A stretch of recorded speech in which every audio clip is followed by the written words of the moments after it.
Allô, je m'appelle Amy. Aujourd'hui, je vais parler d'un aspect de ma culture qui est la culture laotienne. Puis, je vais vous parler de la danse traditionnelle du Laos. Bonjour, je m'appelle Pansiri Samundri.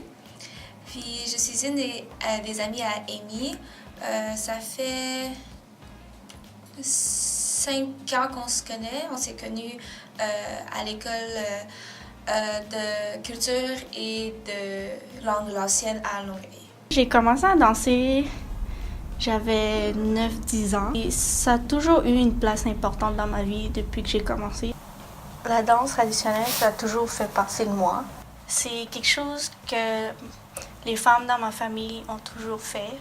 Ma grand-mère dansait avant, ma mère dansait, mes cousines dansent, puis dansent encore. C'est ça. Aussi, ça me rapproche de ma famille, surtout, puis de mes amis que j'ai rencontrés là-bas. J'ai commencé à danser vers l'âge de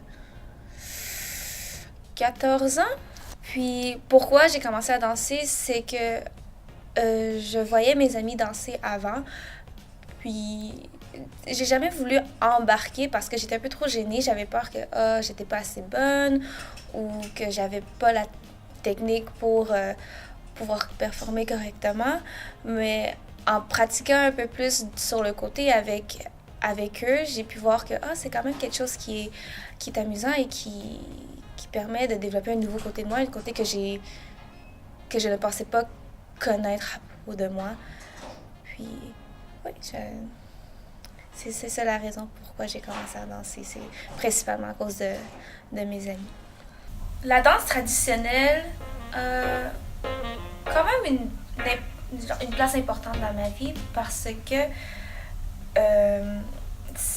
c'est quelque chose qui me rapproche plus de ma culture. Étant donné que j'ai grandi au Québec, je suis née au Québec, j'ai grandi au Québec, puis que j'ai jamais été au Laos, j'ai jamais pu avoir une immersion complète de la culture laotienne. Donc, en faisant des danses traditionnelles à l'école laotienne, j'ai pu me rapprocher un peu plus de la culture et de savoir un peu plus la signification de ces danses-là et ainsi de l'histoire qui est autour des traditions, de la culture, puis de l'art laotienne aussi. Qu'est-ce que la danse m'a amené dans ma vie? C'est des amis surtout. Beaucoup d'amis, ça premièrement. Mais je les appelle pas vraiment mes amis, c'est plus comme ma famille. C'est ça. Je me suis aussi beaucoup rapprochée de ma famille parce que souvent on me demandait d'aller danser dans des événements comme dans des mariages ou des anniversaires ou juste le Nouvel An où je pouvais rencontrer du monde que j'avais pas vu depuis longtemps ou juste rencontrer du nouveau monde que je savais pas faisait partie de ma famille. Un de mes plus beaux souvenirs de lorsque je dansais, c'était une fois lorsque nous avons performé pour le Nouvel An laotien.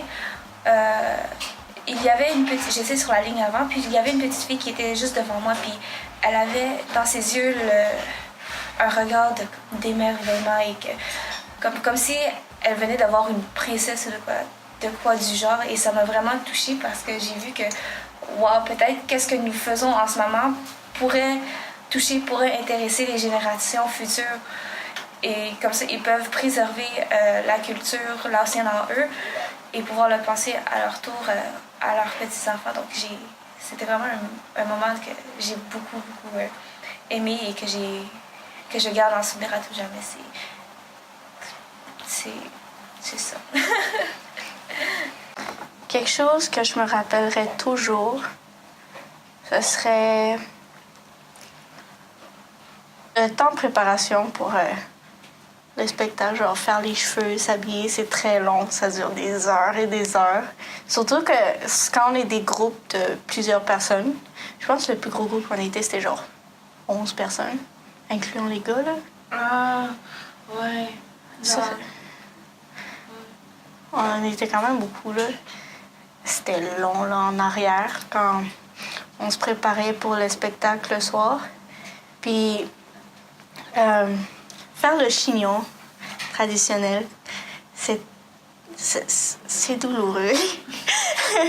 Parce qu'on t'attache les cheveux très serrés, on met plein de produits dans les cheveux, on met plein de bobby pins, on met plein d'élastiques, mais pas les élastiques normaux, les élastiques genre en plastique. Genre.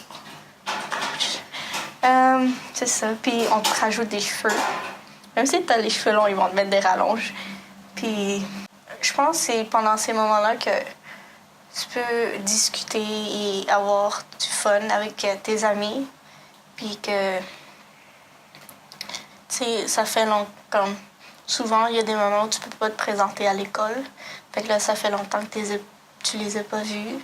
Puis là, c'est à ces moments-là que tu peux vraiment profiter de leur présence.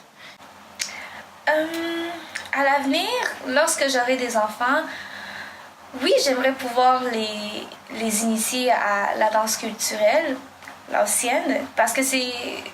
On va se le dire, tu sais, je vais pas, ça se peut que je ne marierai pas quelqu'un qui va être de la même nationalité que moi. Donc, c'est sûr qu'il va y avoir une certaine perte de culture. Et en les initiant, il va y avoir une partie de la culture, une partie de mes racines qui vont rester en eux et qui pourront repasser à leur tour aux générations futures, parce que c'est très important de pouvoir savoir de pouvoir en fait se souvenir d'où nous venons et tout. Les danses, si jamais ils veulent pas comme continuer, ça me dérange pas trop, mais en autant qu'ils essayent ou qu'ils l'aient fait une fois, ça c'est qu'est-ce qui m'importe le plus.